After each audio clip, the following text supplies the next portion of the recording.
Dongeng ini mengajarkan kita tentang pentingnya kejujuran dan akibat buruk dari amarah yang tak terkendali. Semoga cerita ini dapat menghibur dan memberikan pelajaran berharga bagi kita semua. Di sebuah desa di tanah Pasundan, hiduplah seorang wanita cantik bernama Dayang Sumbi. Ia memiliki seorang anak laki-laki yang tampan dan gagah bernama Sangkuriang. Sangkuriang tidak tahu bahwa Tumang, anjing kesayangan yang selalu menemaninya berburu, adalah ayahnya yang dikutuk menjadi binatang. Suatu hari, Dayang Sumbi meminta Sangkuriang untuk berburu dan membawa pulang hati kijang. Sangkuriang pun berangkat bersama Tumang. Namun, setelah berhari-hari di hutan, mereka tak juga mendapatkan kijang. Dalam keputusasaan, Sangkuriang membunuh Tumang dan mengambil hatinya untuk diberikan kepada Dayang Sumbi. Ketika Dayang Sumbi mengetahui bahwa hati yang diberikan Sangkuriang adalah hati Tumang, ia menjadi sangat marah dan memukul Sangkuriang dengan sendok nasi hingga terluka. Sangkuriang pergi meninggalkan desa dalam kemarahan dan kesedihan. Bertahun-tahun kemudian, Sangkuriang menjadi seorang pemuda yang kuat dan tampan. Ia bertemu dengan seorang wanita cantik yang tak lain adalah Dayang Sumbi yang telah awet muda karena berkah dari para dewa.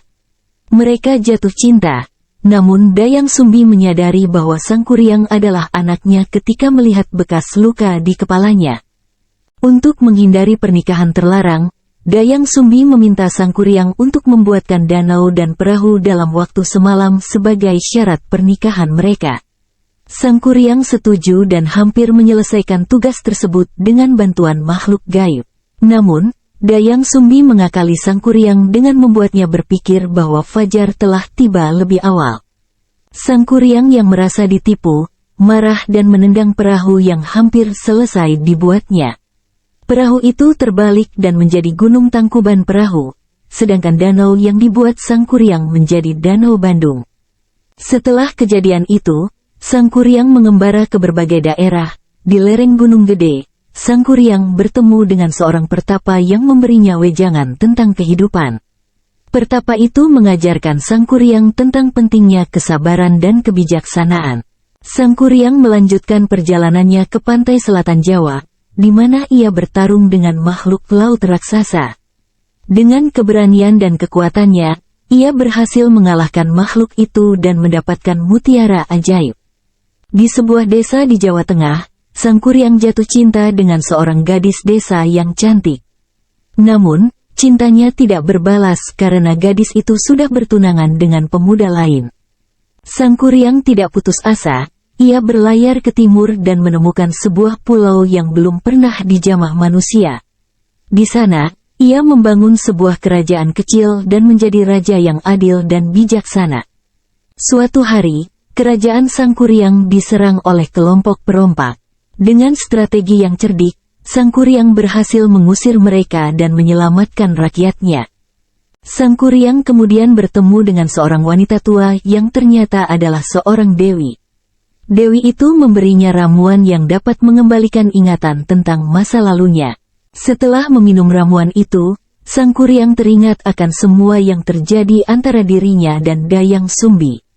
Ia pun merasa sedih dan bertekad untuk kembali ke desanya. Dalam perjalanannya kembali, Sangkuriang bertemu dengan sekelompok bandit yang merampok para pedagang. Dengan keberanian dan kekuatan yang dimilikinya, ia mengalahkan bandit-bandit itu dan mengembalikan barang-barang curian kepada para pedagang. Sangkuriang terus berjalan dan tiba di sebuah desa yang sedang dilanda kekeringan. Ia menggunakan kekuatan gaib yang dimilikinya untuk menciptakan sebuah mata air, menyelamatkan desa itu dari bencana. Di desa lain, Sangkuriang menolong seorang anak kecil yang tersesat di hutan. Ia mengantarkan anak itu kembali ke rumahnya dan diberi hadiah sebuah kalung ajaib oleh orang tua anak itu. Sangkuriang melanjutkan perjalanannya dan bertemu dengan seorang raja yang kehilangan putrinya. Ia berjanji untuk membantu mencari putri raja tersebut. Setelah pencarian yang panjang, Sangkuriang menemukan putri raja itu terperangkap dalam sebuah gua yang dijaga oleh seekor naga. Dengan keberaniannya, ia berhasil menyelamatkan putri itu dan mengalahkan naga. Raja sangat berterima kasih dan menawarkan Sang Kuryang untuk menikahi putrinya. Namun, Sang Kuryang menolak karena hatinya masih terikat pada Dayang Sumbi. Sang Kuryang akhirnya kembali ke desanya dan menemukan bahwa Dayang Sumbi telah menghilang. Ia mencarinya ke seluruh penjuru tanah Pasundan, namun tidak juga menemukannya. Dalam pencariannya, Sang Kuryang bertemu dengan seorang wanita tua yang memberinya petunjuk bahwa Dayang Sumbi telah pergi ke arah barat. Sang Kuryang mengikuti petunjuk itu dan tiba di sebuah danau yang indah. Di sana, ia bertemu dengan seorang nelayan yang memberinya informasi tentang seorang wanita cantik yang sering terlihat di danau itu.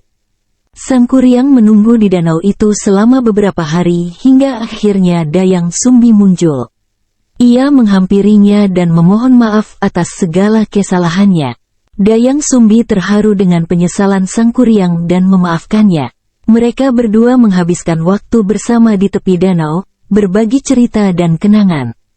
Namun, kebahagiaan mereka tidak bertahan lama karena dewa-dewa tidak merestui hubungan mereka. Dewa-dewa mengirimkan badai yang menghancurkan danau dan memisahkan mereka kembali. Sang Kuryang tidak menyerah. Ia berusaha mencari Dayang Sumbi lagi dengan bantuan makhluk gaib yang pernah membantunya.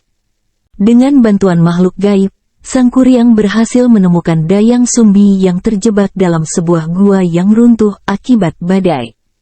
Sang Kuryang menyelamatkan Dayang Sumbi dan mereka berdua memutuskan untuk meninggalkan tanah Pasundan dan memulai hidup baru di tempat yang jauh. Mereka berlayar ke timur dan menemukan sebuah pulau yang belum pernah dijamah manusia. Di sana, mereka membangun sebuah rumah dan hidup bahagia. Sang Kuryang dan Dayang Sumbi hidup berdampingan dengan alam, menanam tanaman dan memelihara hewan. Mereka hidup sederhana namun penuh cinta dan kebahagiaan. Suatu hari, Sang Kuryang pergi berburu dan menemukan seekor rusa emas. Rusa itu memberinya 3 permintaan sebagai imbalan atas nyawanya. Sang Kuryang meminta agar mereka dapat hidup selamanya bersama, agar tanah mereka selalu subur, dan agar mereka dapat memiliki keturunan yang sehat dan kuat.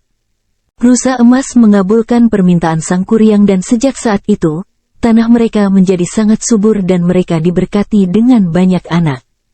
Anak-anak Sang Kuryang dan Dayang Sumbi tumbuh menjadi pemimpin yang bijaksana dan pemberani, meneruskan warisan orang tua mereka.